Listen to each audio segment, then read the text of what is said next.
I'm Matt Dixon, and welcome to the Purple Patch Podcast. The mission of Purple Patch is to empower and educate every human being to reach their athletic potential. Through the lens of athletic potential, you reach your human potential. The purpose of this podcast is to help time-starved people everywhere integrate sport into life. We're going to be talking about high performance in today's show, guys. So I ask you the question, does the brain drive the body? Or does the body drive the brain? Well, I think the truth is they drive each other. High performance includes building a platform of health, what I like to call a performance base layer. And the oil that makes that machine run, well, it is a high performance mindset where we're placing the emphasis on our brains. And guess what? We understand as performance experts what the key elements are to drive your performance. And many of them, it turns out, we can measure. We can actually impact through behavior modification and shifts in exercise or how we recover and sleep, nutrition, hydration, and even sometimes when appropriate, some supplementation. This is all part of the puzzle that the team at Inside Tracker look to improve, and it all wraps up into performance. By assessing your biometrics and combining it with the peer-reviewed research and an action plan that is delivered directly from the scientists at Inside Tracker, you can get highly specific on improving your health and daily performance. The team at Inside Tracker even organise all of the factors and information into really helpful categories that we understand impact all of the elements of longevity and performance, whether it's your heart health, your stress levels, your cognitive function, everything broken down so that you have greater staying power and you can show up your very best. It's a powerful tool. Head to insidetracker.com/purplepatch and use the code PurplePatchPro20. You're going to get 20% off everything at the store. It's a tool that I leverage myself, and it is also a central component of guiding any person that I coach to improve performance in aspects that are important to them. Whether they're world-class athletes, business professionals, or a very busy, time-starved parent. InsideTracker.com/purplepatch and use the code, remember, PurplePatchPro20. That's going to give you a nice 20% off everything at the store. All right, now let's get on with the show. Hey guys, just before we get going today, you're going to notice something different in today's show. It's restructured. There's a slightly different format to it. That's because at Purple Patch we say evolve or die. That's what we, exist within. That framework, always looking to improve. And as it relates to this show, we're always looking at ways that we can make information more relevant to you, more educational, and ultimately allow you to yield greater value from it. And so we decided to freshen things up a little bit of an evolved structure, and it enables us to get to the meat and potatoes quicker so that you can lean much more heavily into the information that's really going to be useful for you to improve your performance. I hope you enjoy it. It's all fresh, it's all new, but of course we get the same old good education. And so with that, let's get on with the show.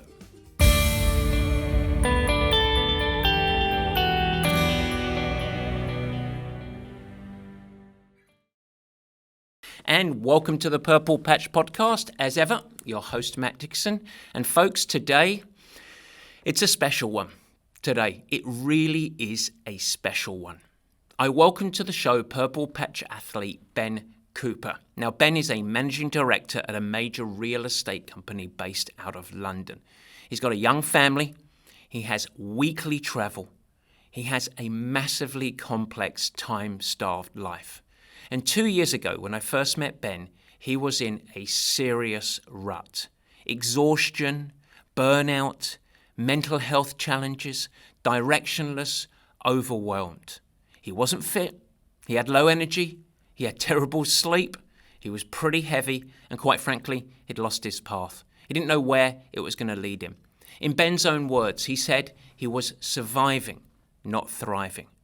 Today, as we have our discussion, he is a prime example of a high-performing human being. He just finished his third marathon in 12 months. Not bad for a big old rugby player. He's engaged, happy, thriving, and in control. And his journey is packed with inspiration, perspective, and lessons for all of us to draw into our own journey. Folks, it is unmissable. I would be amazed if you didn't finish today's show and listen to Ben and think, I can do it. Whatever is important to you, I can do this. And I'd be amazed if you don't go out and take the first step today. And you know what? You would be right. You can do it. It's great. But before we get going, a new section. We are going to do Coach's Corner.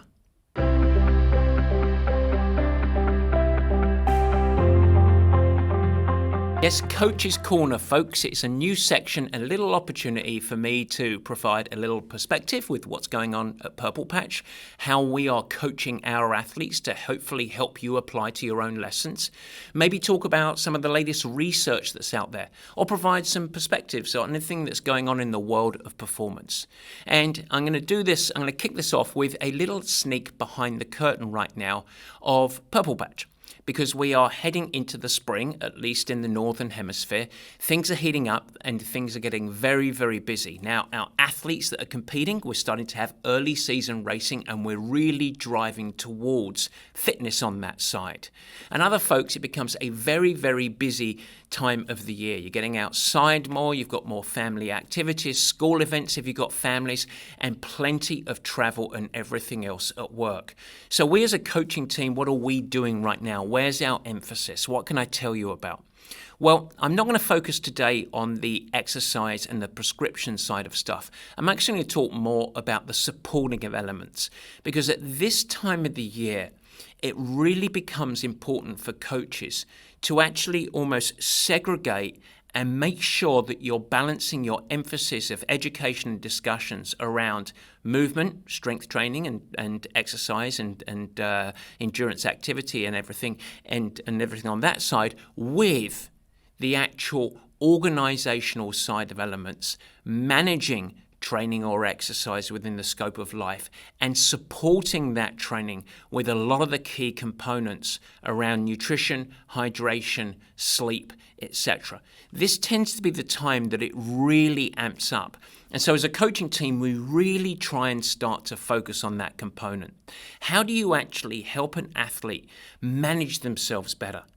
Become better at real-time decision-making. Should I push through and do my workout that I've got planned? Or maybe should I make it to something easy or even skip it together? How do I actually build habits that stabilize my energy or support my training and nutrition? What are the key aspects that I want to do to promote my opportunity for deep rejuvenation, aka sleep? All of these elements, that's a primary focus. In fact, I would say it's probably 50% of the coaching balance relative to exercise and movement. And so that just highlights that a part of coaching is way more than what the actual session is. It doesn't matter whether you're training for an Ironman, a marathon, or just training for life.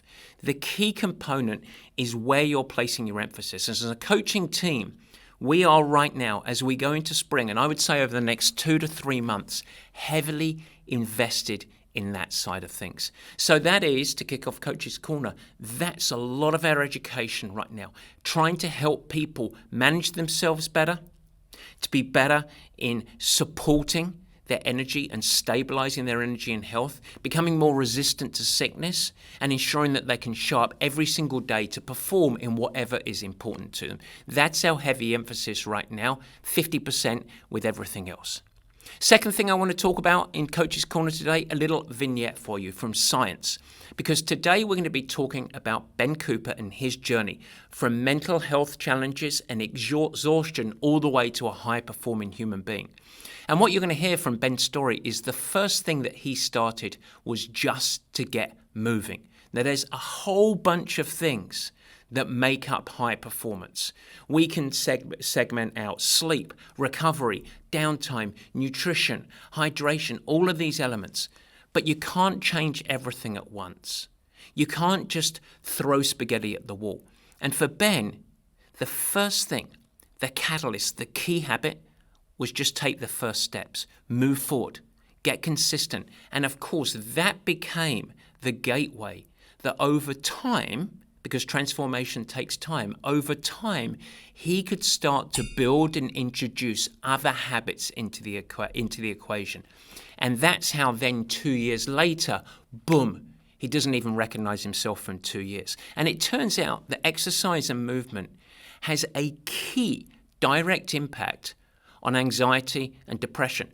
There is plenty of research out there. I'm going to highlight two right now. First, just this year, a couple of months ago, it was released from a team in the University of Limerick and Iowa State University, in which they assessed and proved a direct link between resistance training and improving all symptoms of depression and anxiety. Think about that.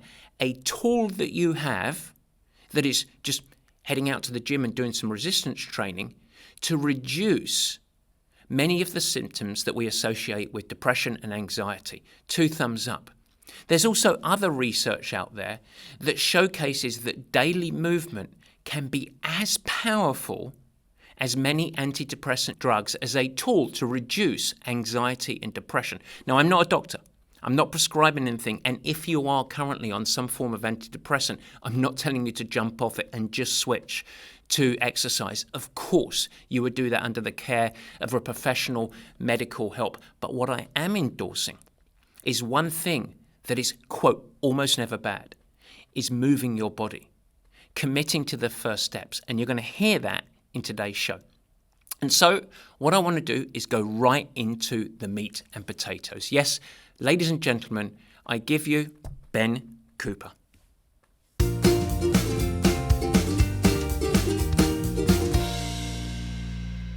All right, it is the meat and potatoes, and a guest that I've been harrowing around and badgering to get onto the show. Incredibly excited. Ben Cooper, thanks so much for joining us. Thanks, Matt. Thanks for having me. Well, it's an absolute delight. I think this is going to be a wonderful conversation. We are going to talk about a grudgingly old rugby player emerging to endurance glory, but we're going to go beyond that. What as I like to always do on the show is first dig into backgrounds and a little bit of your life story, and then we have got quite a personal story to talk about today. So why don't you first just paint the landscape? Tell the listeners where you grew up, what your background was, family, etc. Yeah, so while don't let the baby face fool you, Matt. So I'm in my late 30s. So I grew up just outside London. So basically in a small town called Reading, which will mean a lot to British people and not a lot to others. It's not a town that's well known for being that exciting. So it's a kind of suburban just outside London. I grew up there. So late 80s, early 90s. Educated in and around there, went to sort of traditional UK schools, university, did the kind of whole traditional journey. Interestingly, and obviously I guess we'll come on to it a bit, but moved to London sort of post-university, and kind of very traditional, what most people do in the UK, and ended up working in the real estate industry. So that's where I work now. Fantastic industry and an amazing firm, and we'll be talking about that shortly. And I'm now kind of managing director at the company there, dealing with a whole array of different things, but basically focused within part of a real estate private equity firm. So kind of really interesting firm and doing some really cool stuff. Trying to balance that with personal life and with having a family. So I've got a 3.5-year-old, and he'll definitely come up as part of the journey. So my wife and I've got a little boy. We live just in the middle of London now. And try and balance all of those occasionally competing objectives from balancing each other out too much. I mean, you are the epitome of a time-starved athlete. You got 3.5-year-old. You're very, very busy role. You're MD, managing director, and your role at the organisation involves, I mean, effectively weekly travel, across international travel across Europe. Every week I'm away somewhere, pretty much. So in that, we'll come on to that in the context of being kind of time starved. So it's finding time with busy hours, the kind of hours that people would expect for that type of role. But also then building in travel and complicated travel and trying to make it home in time to get a little 3-year-old into the bath and read some bedtime stories and do exercise. So trying to balance all those things with an amazing but definitely demanding job, and a job that I'm super proud to be doing, something I absolutely love, but is something that takes time and takes effort and takes focus.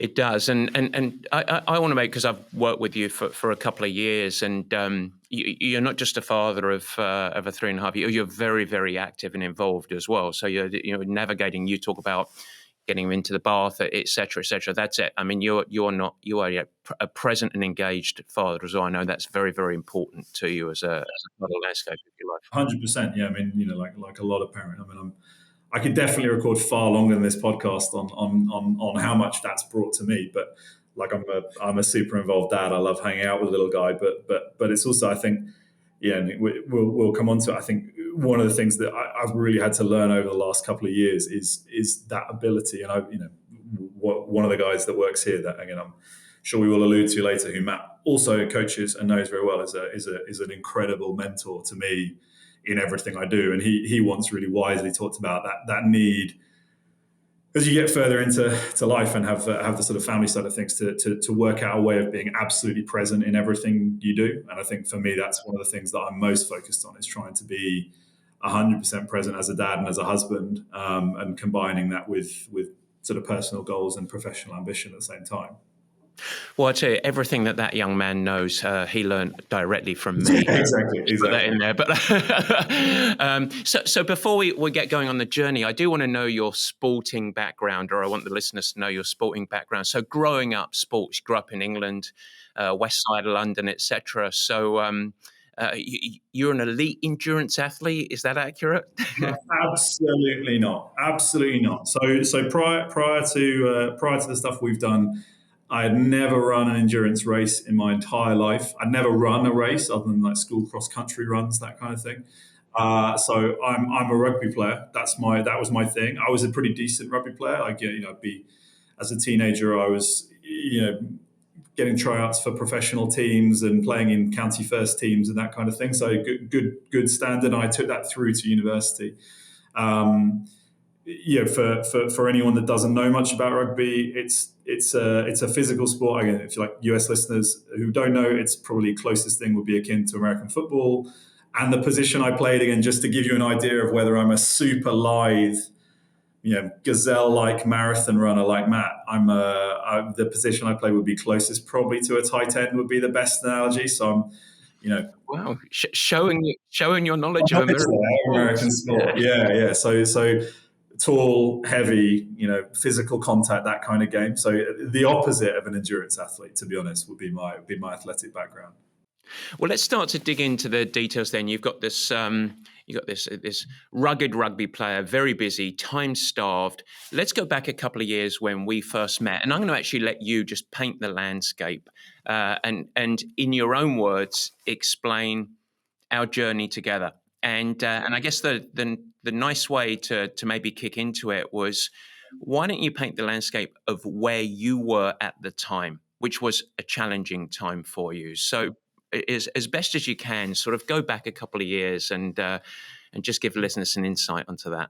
Yeah, absolutely. And so we met in 2021, I guess. Yeah, so 21, 22. And yeah, I was not doing well mentally or physically, and those are obviously massively connected, and we'll talk about that. But I've at various different points in my life struggled with my mental health. That's been something that's kind of always been there, has always been manageable. Basically, it's I've worked with kind of great people to help with that, and I've always done okay. And that's been to be candid, that's generalized anxiety disorder and depression and those sorts of things. Those haven't been things that have been extremely prevalent. They've just been some episodes. But I really found the period post-pandemic really tough. Like a lot of people, I found the experience of the pandemic really difficult. And my son was born during that period. So the back end of 2020, he was born. He was born in October 2020. And he was born prematurely as well. So we spent a few weeks in the intensive care. So it felt like years. We spent about 6 weeks in the intensive care with him, needing a lot of support and feeling like we'd never get out. And it was one of those situations where, yeah, we were basically the only thing I could do was go to the hospital. I couldn't see friends, I couldn't see family, and we very strictly upheld the rules, which was the right thing to do, but was a really, really difficult thing to do. And certainly that first period of time, my wife was in the hospital with him, so I was kind of leaving them in the intensive care and going home on my own. And for a few reasons, I think that then followed by the period afterwards, kind of pushed me over the edge a little bit, and I was burnt out. Effectively, I was just mentally really, really depleted, and I'd lost so much of the resilience that had been able to help me navigate some of the things that I found more difficult historically.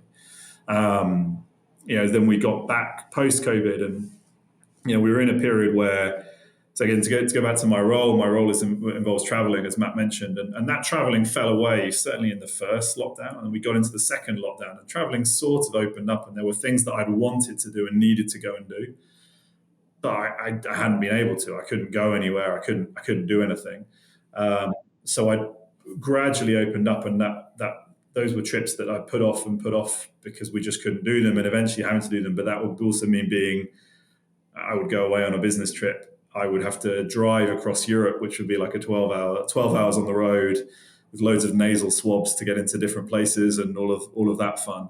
And then I get home and I'd be in quarantine for a couple of weeks and unable to go anywhere at all with a newborn baby. And just everything got too overwhelming at that point in time, really. And I, as I mentioned earlier on, I work with a couple of guys in the firm, the two partners of the firm who are like mentors to me in lots of different ways, and have been unbelievably supportive at every stage of my career, professionally and personally. And one of those guys suggested, look, just my view, my personal take, but I would strongly suggest you try and move your body around a bit. I think that will really help you to just kind of get over some of the overwhelming elements of life at the moment. And that was how he introduced me to Matt. And so yeah, you and I started talking then, and started work then. It's a very different time to what happened, and we can talk about that. But yeah, that was how we first. Yeah, let's go, because we've had two chapters with each other, and the second one obviously being much more successful for you and for us as a partnership in a way. So, and I really remember a couple of things of the sort of first time around, and there was just a little bit of a gap between, but I'm just sort of separating it into chapters for our own conversation here. Do you, if you go back, I really remember making a few recommendations around a challenge, a goal, doing something with. But do you remember our conversations there? And I want you to try and go back, and you, from a coaching standpoint, you struggled to get traction. You in many ways, you just weren't quite ready. That was my coaching perspective. I'd love to hear your recollection of that first chapter and what you remember of it. Yeah.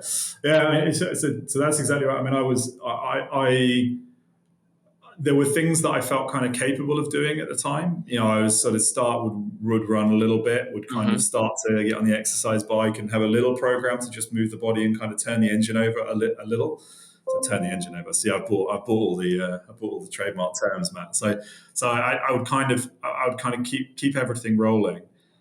But there were things at the time that I just felt too overwhelmed by to be able to really move forward. Really, and you suggested. I remember really vividly, to your point about the challenge. I remember you saying to me, I can talk for hours about this, and I'll try not to, but I love nature. I love being in nature, which is harder, I think, where I live than where you live, so to get out and do it. I remember you saying to me, hey, maybe you should think about doing a kind of trek or a trip, or you should get in a canoe with some buddies and go down a river. And I remember thinking, I can't do that. I just can't. I will never be able to take a challenge like that on. That was my mindset at the time. I just felt like I think, because having been in a period where life felt about survival, basically, but life at the time, particularly when we were back in the intensive care in that period just after, my wife was amazing. She was an amazing woman, an incredibly mentally robust and brilliant woman in loads of different ways. she was really focused on what it took to be a mum at that point in time. And for anyone who's had a premature baby, I think the physiological reaction that women have in that moment, and milk coming in at difficult times, like, it was just an incredibly difficult experience. And she was so focused on that. And I felt like my job at the time was just to survive, right? All I had to do then was survive, and that made me mentally so depleted. And I couldn't get rid of that. I couldn't drop that from my mind. And I just felt completely incapable at that point I could hear you say it, and I felt like sounded like a really great idea for someone else, just not for me, and that was really difficult right there. How can you gain an edge? How can your team gain an edge? Show up daily, ready to perform. Develop the mindset of a champion. How do you develop the mechanisms in an organisation that's going to drive a performance culture across the whole team? I never set out to be an executive coach. In fact, what I wanted to do was coach world champions, and I was lucky enough to do that. But after 20 years of working with world-class athletes and industry-leading C-suite executives, I've learned some really key practical approaches that drive sustained high performance individually and across teams. And now I'm ready to talk about it. If you'd like to learn more about my keynote speaking or our leadership programs at Purple Patch that are all specifically designed to help teams drive to better results, feel free to reach out direct. info@purplepatchfitness.com. It's very simple, 3 key steps. Review the offerings, set up a call with me directly to understand your goals and challenges, and we can get cracking on engagements that are synchronized to your corporate calendar and, of course, tailored to the needs of your team. info@purplepatchfitness.com. All right, enjoy the rest of the show. So you went away, and then you returned, and it was just a couple of months sort of break. And then you came back, and it felt like the very first conversation we had, like and of course, as a coach, I have to decide, okay, am I going to invest back, sort of thing. It was a very different Ben on the first call back, and you came back and you had a shift in perspective, and maybe that was just time, but I'd love you to go back to then the start of chapter 2. And you came to me actually with a goal, which was a goal that was actually surprising to me. You said, I want to do a marathon. So go back to the start of that.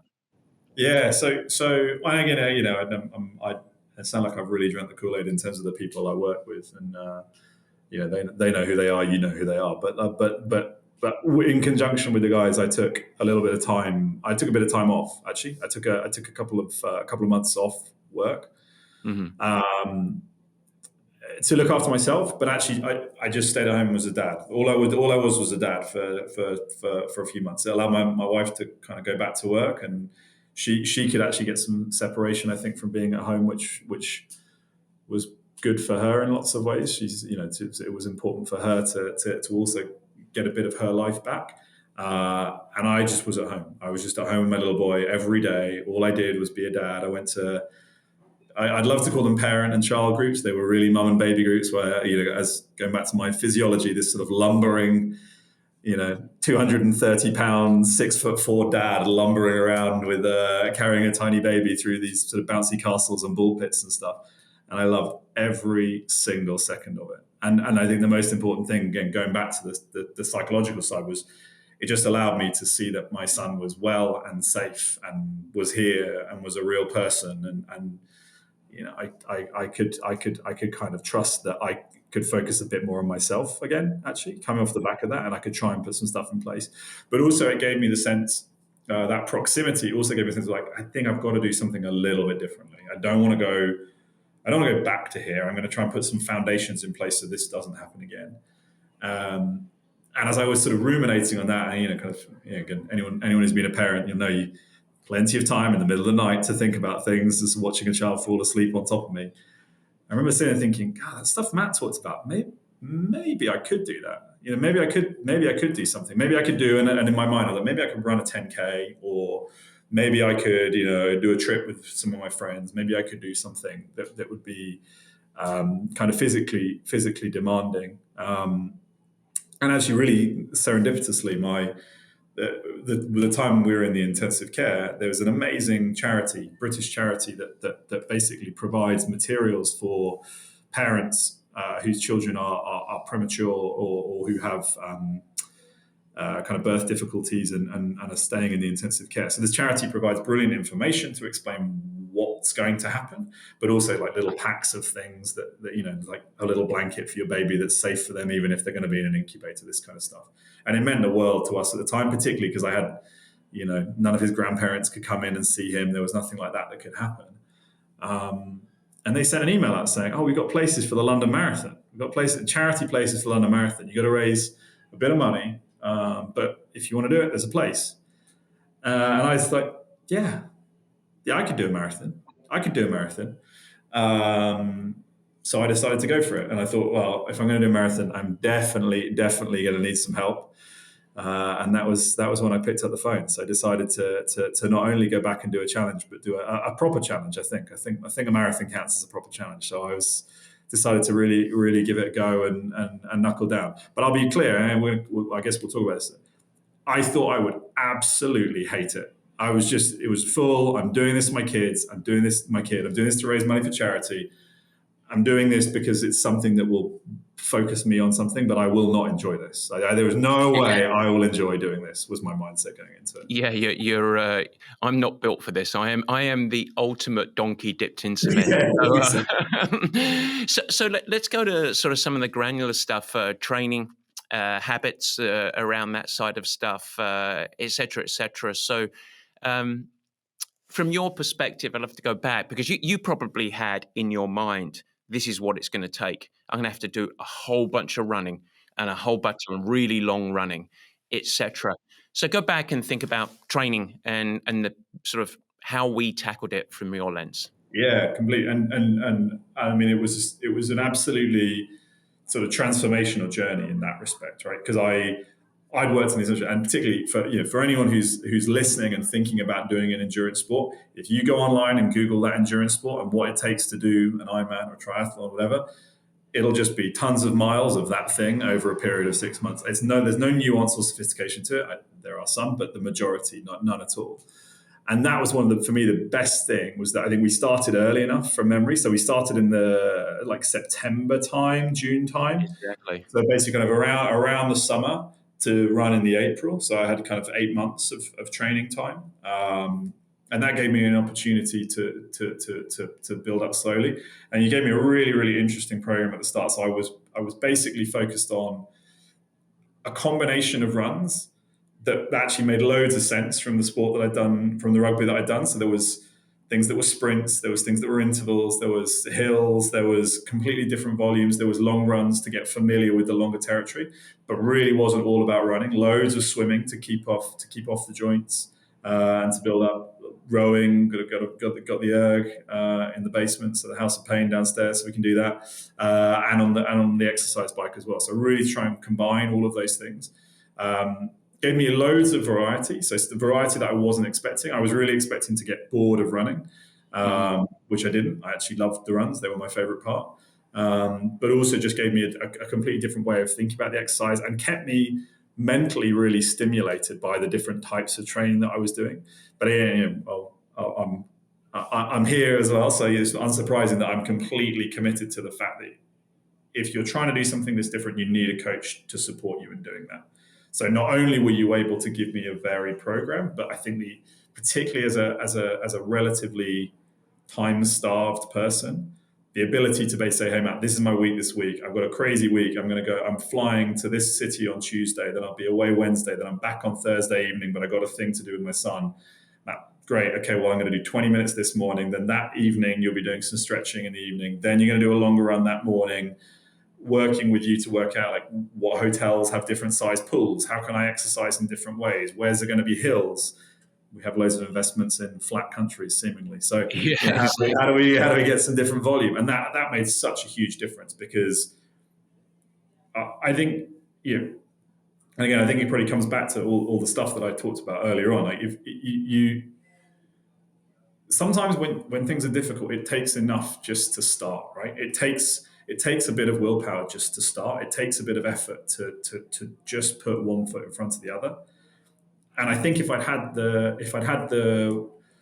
the easy opt-out, like, I don't have quite the right kit, or I don't know what I should be doing, I probably would have taken it at some point. And I think that combination of support, and probably a little bit of peer pressure as well, sort of thing, was a really, really good thing for me. I think it's valuable. I mean, you talked about your mentors in the business side, but there's also that there where it's, this was public. This isn't something that you were hiding in the closet sort of thing. You were doing this, and everyone kind of knew you were doing it. And there's a real positivity, and there's a little bit of accountability there. I also remember the plasticity of the program, where this week I'm in and just sort of showing, okay, I'm going to be in Amsterdam. Well, great, there's a really good park in Amsterdam, so we're going to run there. Well, next week I'm in Geneva. Well, we've got access to a pool, so we're going to leverage that. So also having the plasticity in the program, not to try and force training into a life where it's like, hang on, I don't have easy access to a pool in Amsterdam. Yeah, but it's the swim. It was the reverse engineer of, what do we do this week based on where I'm at to keep us going in this direction? Yeah, and I mean, again, I'd add, I think that's, for me, that's one of the real benefits of having the coach and the structure around it. I think if you have a very rigid program that is based off an online thing or something like that, it just feels really, really pass-fail. I was supposed to do a 10-mile run this day, and if I don't do a 10-mile run, I haven't done enough. Whereas I can message like, hey, man, I'm not going to get this in. Okay, that's fine, but do this because it'll be valuable, and then we'll put that in at the weekend. It just gives me loads of different ways of thinking about what I have to get done as an athlete, and trying to find the different options in coordination with that. Now, another element for me as a coach was that I was trying to get you ready for a marathon. I was also looking to really stabilize your energy and enhance ultimately mental health, albeit sort of indirectly. So had some pretty heavy interventions, if you want to call it that, around how you're eating, organizing your week, some of the organize. So I'd love you to talk about that sort of. I'm going to frame it under habits, as it were, because we shifted quite a bit around on that side of stuff. Completely. I mean, I think so. So I think habit forming for me was super important. It was something you really emphasized early on in the program, was just like, you've got to show up to this. And you don't have to necessarily, as I say, going back to it, you don't have to show up for exactly the exercise I've programmed every day. That's not what this is. But you have to commit to this being a kind of overall thing that you want to do.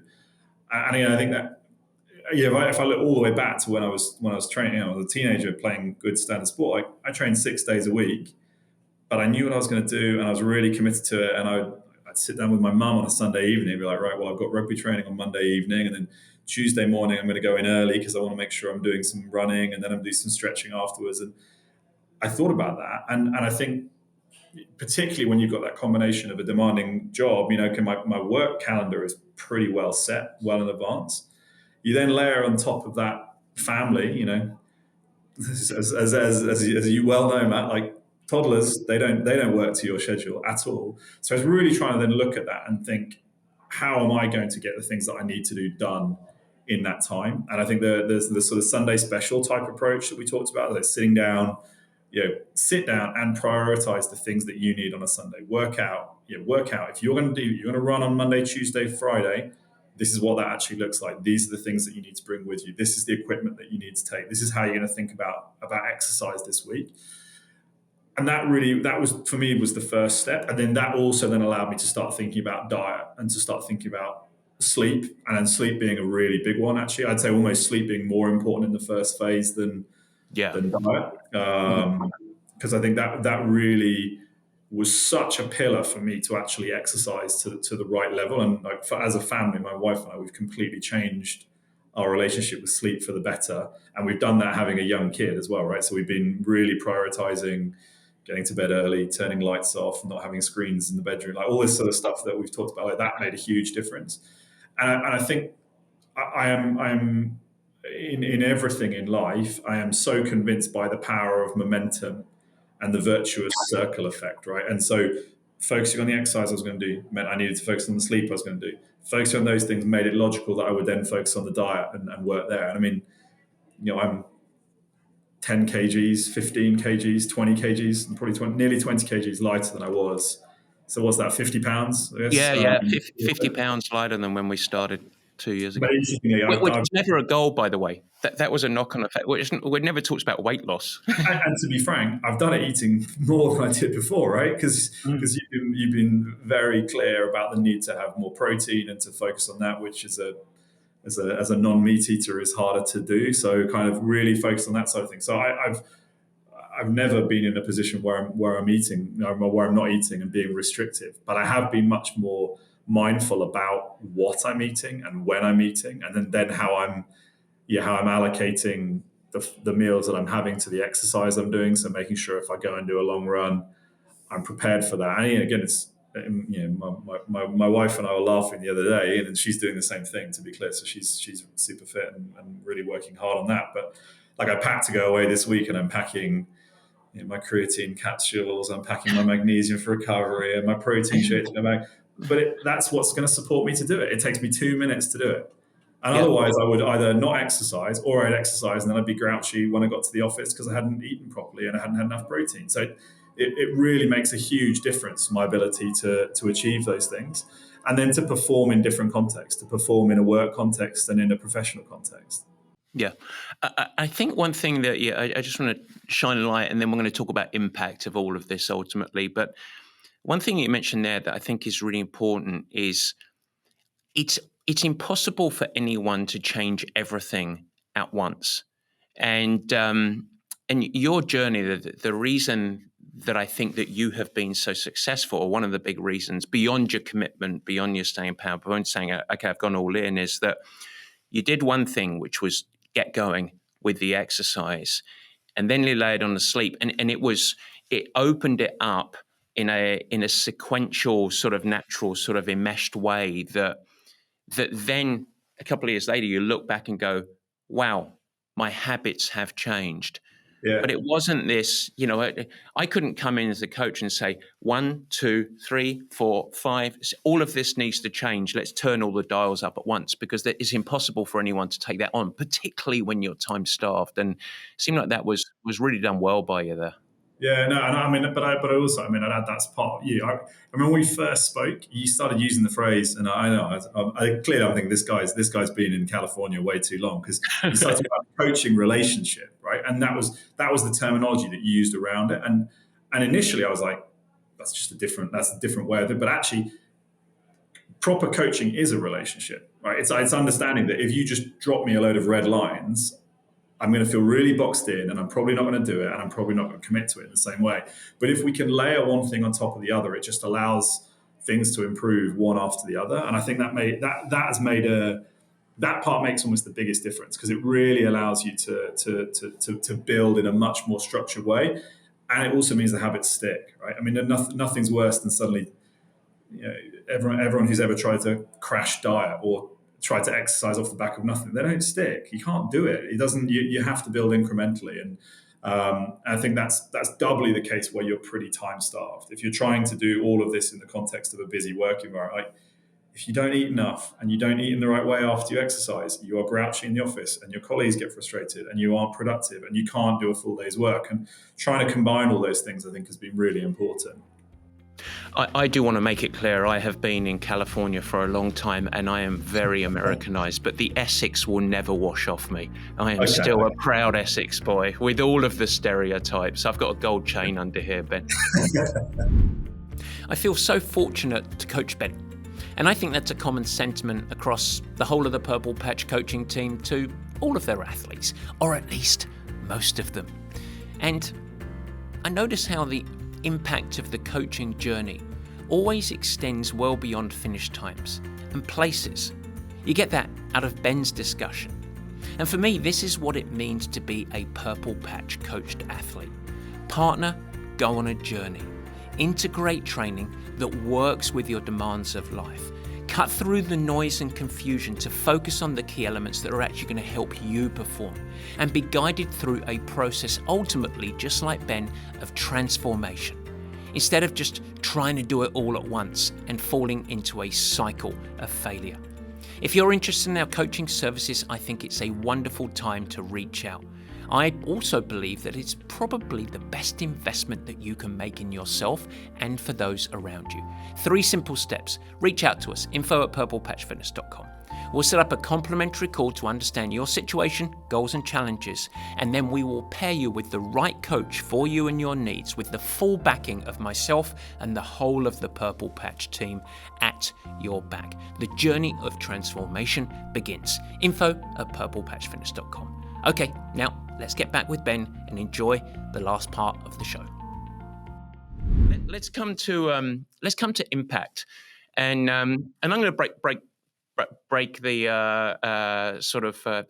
You're now 3 marathons in. You've just finished. You just finished your third, and you went under 4 hours, which look. I coached the fastest American runner to run 2:04, and but your sub 4 hour marathon, a great personal achievement. And when we started this journey, both of us would have said no way. And but it's not about that, it's not about the time. And so what I'd love to do is, from your lens, what's the impact of this journey, and what's the outcome? And you can talk about sport.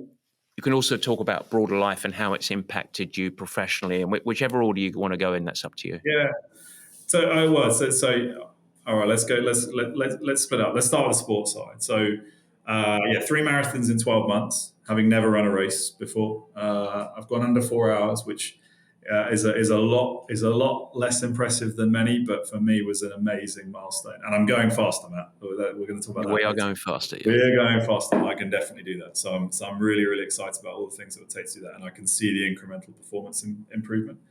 One of the cool things is that I think being able to do something that has kind of reminded me. It's like a phrase that I use with my son when my son can't do something. When I say he's trying to learn to do something, I say, like, you can do this. You can do hard things. Like, it's okay. You'll fail and you'll keep trying. And this whole process reminded me I could do hard things, and I could do hard things because I wanted to do them. I could do them on my own agenda. This is a thing I wanted to do.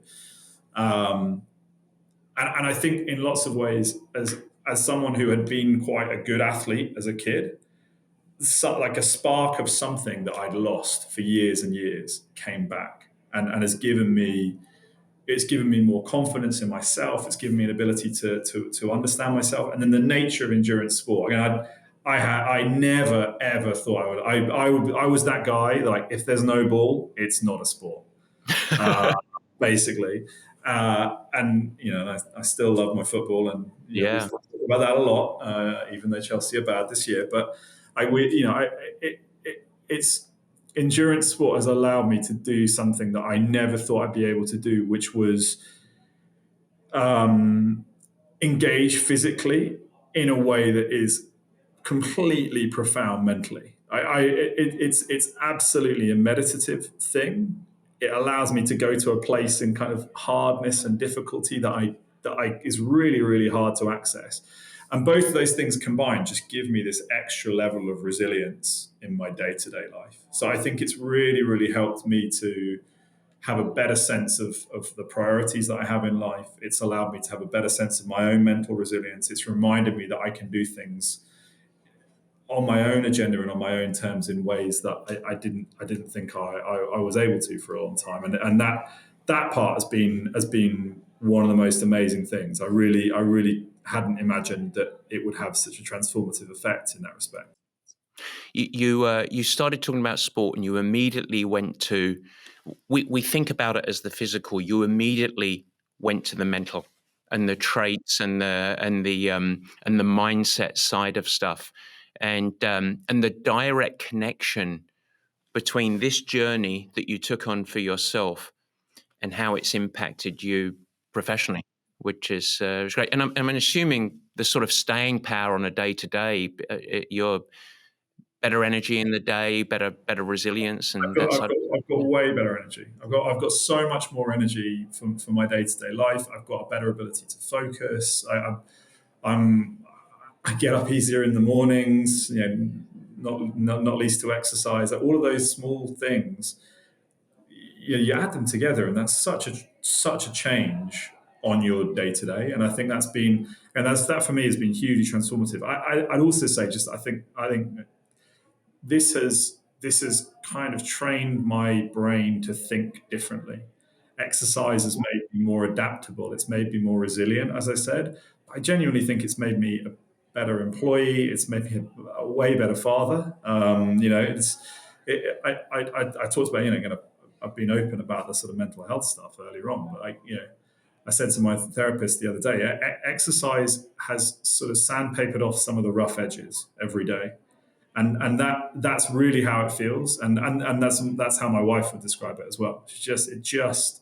It just helps to make every day. I was going to say it makes every day easier. That implies that every day wasn't good. It just makes things better. I am just a happier, more engaged person for doing this. It's super profound. I'm fully all in, as you know, but it's an amazing thing. And I think I know one thing we talked about. So I mentioned I've done 3 marathons in 12 months, right? So London at the start, Paris at the end. In the middle. My favourite one you've done, by the way. Before I was just about to ask you about this, so I'm glad you're bringing it up, because they're a fantastic marathon.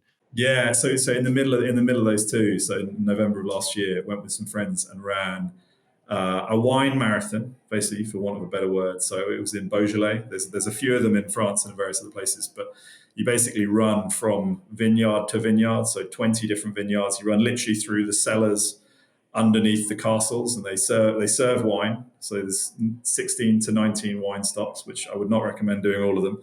Thimblefuls of wine, but they mount up over the course of the day. And incredibly, actually, we ran that in like 4:40, which I was quite surprised about, considering we were stopping drinking wine every couple of kilometers.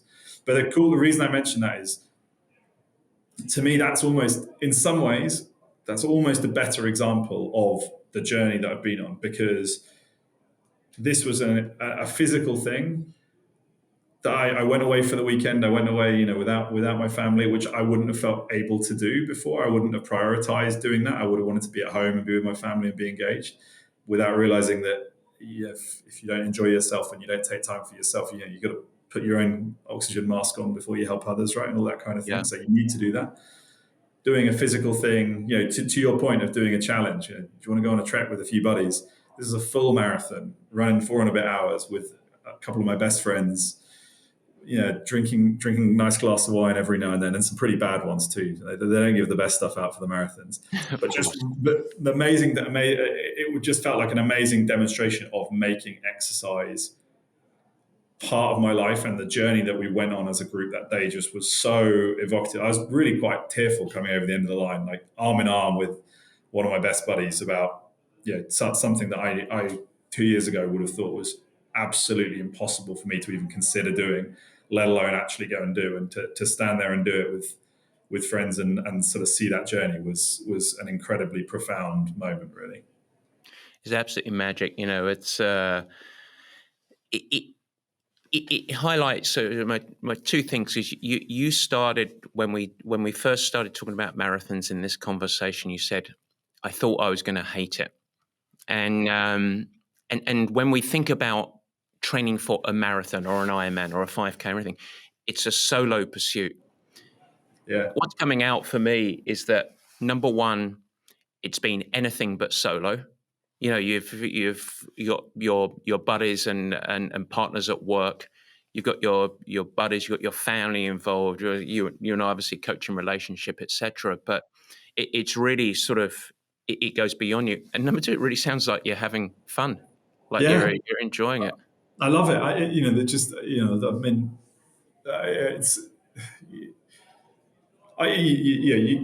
think you can overcomplicate everything in life, right? But I think there is something just incredibly powerful about just placing one step in front of the other, not having any headphones on, just being out and seeing what the world's going to give you that day and what your body's ready for. And I go out, and the positivity that brings to me is amazing. I just love doing it. I just love going out and doing this. I think I love running. I absolutely love it. I put a load of miles in the legs last year. I'll do the same this year. I'll do it with my buddies. I don't know, Sunday this weekend, I'm going to just run to some friend's house to go and have lunch with them, and it's great. And it really, as you say, I think that was one of the things that was always in my mind. I'm definitely in a professional context. I see myself as a real team player, and I want to engage with people, the people around me. All the sports I played were team sports, and it was all about the kind of collective victory. And I think in my mind, I'd kind of bracketed running as a thing that's very solo, very solitary. And the community that's come about from that, and the community that sits within endurance sports, is absolutely incredible. And so genuinely some of the happiest moments of my life, honestly. I mean, other than marriage and kids and a couple of other bits and pieces. So doing some of those things. It's particularly actually London, kind of getting on that, getting through that journey. Obviously, that was the one that really, London closed the door on all this, on a lot of the stuff that had happened that caused me to be so burnt out, really. And then since then, it's been more the longer term athletic journey has been kind of the new bit we've been on. So I guess those are my two chapters of what we've done. And I remember you said to me that, I remember you called me the night before the marathon, Friday night before the marathon. And one of the things he said a few things, but one of the things he said was, just remember that today you won by getting on the start line. And that's actually what it's about when it comes down to it. When it comes down to it, exercise, you win by getting on the start line. You win by just getting it and doing it and putting one step in front of the other. And if you turn up and do that with consistency, irrespective of what you're doing, you don't have to have a time goal, doesn't matter. Yeah. But that commitment to the thing that you want to do and doing it for yourself is transformative, I think. You are the beacon, the best example I can think of the power of sport, well-being, and all the associated habits, taking on a challenge and how it impacts broader life. And I just want to say, fantastic so far. You haven't messed it up. You're an immeasurable disappointment in many areas, but not in this. But thank you so much for your transparency, Ben, and thanks so much for being a part of Purple Patch. Thanks to you for a lot, Matt, as well, because I wouldn't be here without a coach. And so the guys who've mentored me and suggested I should get in touch with you, I owe them a heck of a lot too. So that journey that you and I have been on has been absolutely amazing. And thank you for so much that you've done for me as a person. So, and long may it continue. Long may it continue, because the finish line of Paris is never the finish line of the journey. That's the important thing. So, Ben, exactly. Thank you very much for being on the show. I really appreciate it. Thanks very much. Take care. Guys, thanks so much for joining, and thank you for listening. I hope that you enjoyed the new format. You can never miss an episode by simply subscribing. Head to the Purple Patch channel of YouTube and you will find it there, and you could subscribe. Of course, I'd like to ask you, if you will subscribe, also share it with your friends, and it's really helpful if you leave a nice positive review in the comments. Now, any questions that you have, let me know. Feel free to add a comment and I will try my best to respond and support you on your performance journey. And in fact, as we commence this video podcast experience, if you have any feedback at all, as mentioned earlier in the show, we would love your help in helping us to improve. Simply email us at info@purplepatchfitness.com or leave it in the comments of the show at the Purple Patch page, and we will get you dialed in. We'd love constructive feedback. We are in a growth mindset, as we like to call it. And so feel free to share with your friends. But as I said, let's build this together. Let's make it something special. It's really fun. We're really trying hard to make it a special experience, and we want to welcome you into the Purple Patch community. With that, I hope you have a great week. Stay healthy, have fun, keep smiling, doing whatever you do. Take care.